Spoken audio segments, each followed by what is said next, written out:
Είπα σε μια αποστολή της ομιλίας του Καθολίκο ότι δυστυχώς ο άνθρωπος πάντα έλειπε ως αντίπαλο τη φύση, γι' αυτό ακόμα είμαστε στην προσθεωρία του ανθρώπου.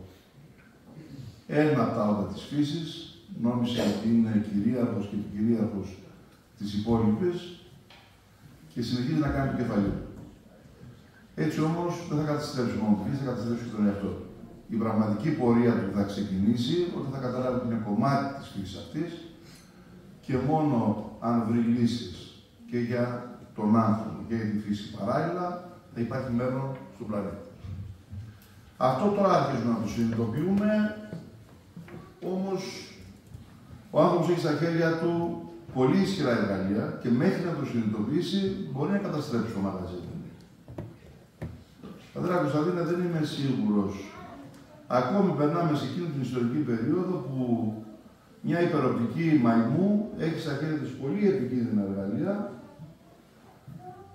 στηρίζεται ακόμη στον ανταγωνισμό ως την κυρίαρχη αξία, ποιος θα νικήσει τον άλλον, και όχι στη συμπάθεια, στην αλληλεγγύη και στην κοινή προσπάθεια, και δεν έχουμε χρόνο. Αυτό που συζητάμε εδώ δεν είναι η υπόθεση των ορεινών περιοχών. Η υπόθεση των ορεινών περιοχών είναι κομμάτι μιας πολύ μεγαλύτερης υπόθεσης, τη σχέση του ανθρώπου με τη φύση, που πυρήνας της είναι μια καλύτερη ζωή. Αυτό είναι το μεγαλύτερο. Και αν σώσουμε τα βουνά, δεν θα το κάνουμε για τους βουνούς και μόνο. Οι καταδικασμένοι αυτοί οι οποίοι είναι παγιδευμένοι στα διαμερίσματα και ζουν, σπαταλάνε τη μοναδική ευκαιρία που έχουν της ζωής τους. Επομένως, αυτός ο αγώνας έχει πολύ ευρύτερο ενδιαφέρον για τον πλανήτη. Ένα από το κρατούμενο. Δεύτερο κρατούμενο είναι το εξής. Μιλήσει η Δήμαρχος για τη Ζούρλια. Εγώ προσπαθώ να είμαι πιο γιωμένος, αλλά πάλι και θα επιστρέψω. Δηλαδή, σε μια μικρή αντιπαράθεση που είχαμε με τον Νίκο Πελαβίρα σε μια συζήτηση, ο οποίος έλεγε ότι τώρα αρχίζουν να συνειδητοποιούν το περιβαλλοντικό πρόβλημα και όλοι οι παλιοί δεν το είχαν κάνει στο μυαλό τους. Του αντιπρότεινα ότι οι κοινωνίες των βουνών είχαν ορισμένα βαθιά χαρακτηριστικά από την ανάγκη, όχι ως επιλογή ιδεολογική, όχι ως κατήχηση, ως ανάγκη. Δηλαδή, δεν είχαν πολλά μέσα στα χέρια τους. Έπρεπε να ήταν λιτοί. Και ζούμε σε μια κοινωνία η οποία μόνο σπαταλάει.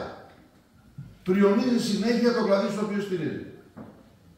Ήταν άνθρωποι οι οποίοι έπρεπε να συνεργάζονται ένας με τον άλλο. Και ζουν σε πολυκατοικίες που δεν ξέρει κανένας στον από κάτω όροφο τι είναι. Στο χωριό δεν θα το δεις αυτό. Αν ένα σπίτι έχει κλειστό παράθυρο, ανησυχεί όλο το χωριό. Επομένως, υπάρχουν ορισμένα βαθιά στοιχεία σε αυτόν τον παλιότερο τρόπο ζωής που θα έχει ανάγκη να τα ξανασκεφτεί ο σύγχρονος άνθρωπος.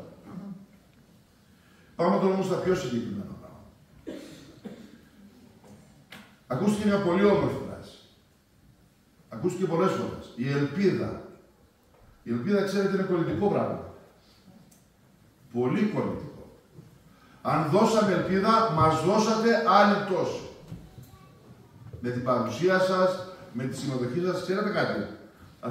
Αυτή η αίθουσα έχει 200 θέσεις. Στο τέλος ενός συνεδρίου. Και είναι όλες γεμάτες, εκτός από την πρώτη των επιστήμων.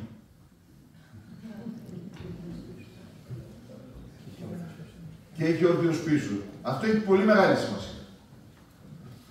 Ξέρετε γιατί. Γιατί εγώ έχω μάθει να βλέπω τα πράγματα με έναν ίσως διαφορετικό τρόπο. Το πιο αισιόδοξο μήνυμα δεν είναι η απελπισία των ανθρώπων που παλεύουν ενάντια σε όλα, γιατί αυτό είναι φυσιολογικό. Το πιο αισιόδοξο μήνυμα είναι ότι επιμένουν και βρίσκονται εδώ.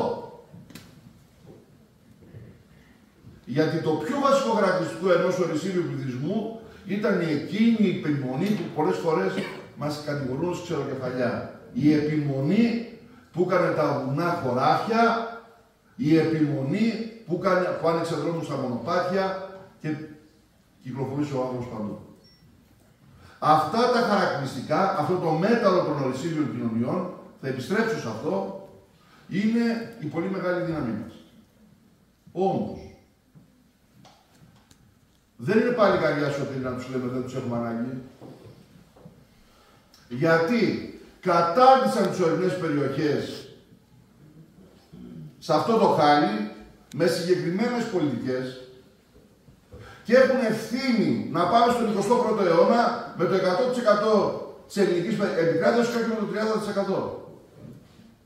Η απέτηση να εφαρμοστούν πολιτικές που πέταξαν στο περιθώριο τις ορεινές κοινωνίες, δηλαδή το 65% της Ελλάδας. Είναι απέτηση δίκαιη και είναι κραυγαλαία η αδιαφορία απέναντι στο αίτημα αυτό. Δήμαρχε Λιγομενίτσας, η ορεινότητα είναι κατοχυρωμένη στο Σύνταγμα του 1974. Η νησιωτικότητα και η ορεινότητα. Σου έχει διαφύγει ακριβώς επειδή δεν την αναφέρει κανένας. Έγινε πολύ μεγάλη μάχη από το προηγούμενο συνέδριο μέχρι τώρα να γίνει ξεχωριστή επιτροπή στη Βουλή για τις ορεινές περιοχές. Το καταφέρατε. Κατά τη γνώμη μου, επειδή ένα επιστημονικό συνέδριο δεν πρέπει να δειλιάζει, να βάζει πολιτικά αιτήματα.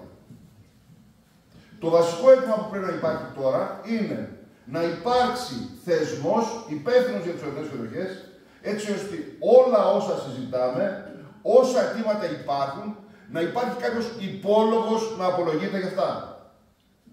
Αλλιώς θα παίζουμε το παιχνίδι των κοφών. Τι θα πρέπει να απαντήσει?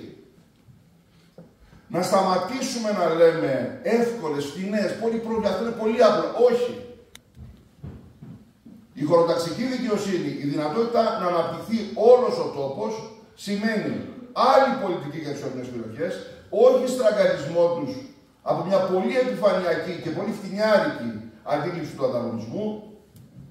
Δεύτερον, πόροι, όχι χρηματοδοτικό εργαλεία, γιατί αρχίζουν ίσως αυτό να σας θυμίζει ένα διαφορετικό ΕΣΠΑ, κάτι, όχι. Οι χώρες οι οποίες έχουν τις ορεινές τους περιοχές μπροστά και ταυτόχρονα το φυσικό τους περιβάλλον εξαιρετικά προστατευμένο, εδώ και 50 χρόνια έδιναν 3% από τον κρατικό προϋπολογισμό στις ορεινές περιοχές. Αυτό είναι το θέμα. Και βεβαίως, ποιος θα αποφασίζει? Με ποιο τρόπο δηλαδή ό,τι συζητάμε εδώ θα περνάει και θα διαμορφώνει τις πολιτικές? Οι δύο εξαιρετικοί ομιλητές, η Γιώτα και ο πατέρας ο Κωνσταντίνος, δεν κάναν μια αξιέπαινη πριν μάταια προσπάθεια. Δώσαν ελπίδα μέσα από τη δράση. Και μόνο μέσα από τη δράση μπορεί κανείς να καταλάβει ποια είναι τα πιο ουσιαστικά και μεγάλα προβλήματα. Είδατε που κατέληξε η Γιώτα. Φτιάξτε κάτι διεκδικητικό και θα είμαστε όλοι μαζί να το παλέψουμε. Αυτό προήλθε από την αντίληψή της και από αυτά που έχει κάνει. Και δεν θα δημιουργούνταν αν αυτή η προσπάθεια θεωρούνταν εξ αρχής μάτια. Η Γιώτα ρώτησε για τον Κρίκο.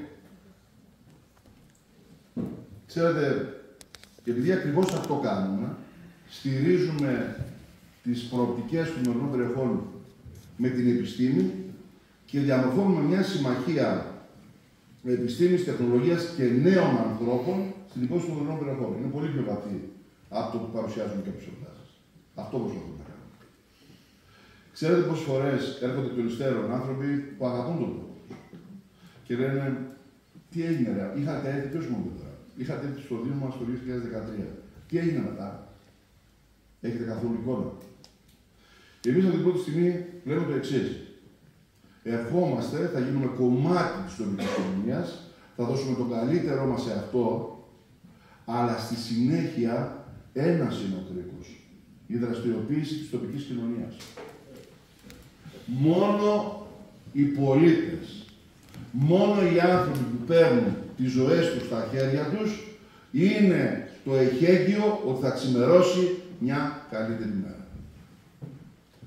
Με αυτά τα λόγια μπορώ να πω ότι το 11ο συνέδριο με τους 250 εγγεγραμμένους και πάνω από 350 ανθρώπους που πέρασαν από εδώ, αδιανόητο νούμερο για αυτή την υπόθεση, ήταν μια ελπίδα και μια υπόσχεση για συνέχιση ενός πραγματικού αγώνα σε όλα τα επίπεδα, στο επίπεδο της επιστήμης και στο επίπεδο της κοινωνίας. Επομένως, τελειώνει εδώ το 11ο συνέδριο. Πώς ζήτω το 12ο συνέδριο που θα έχουμε.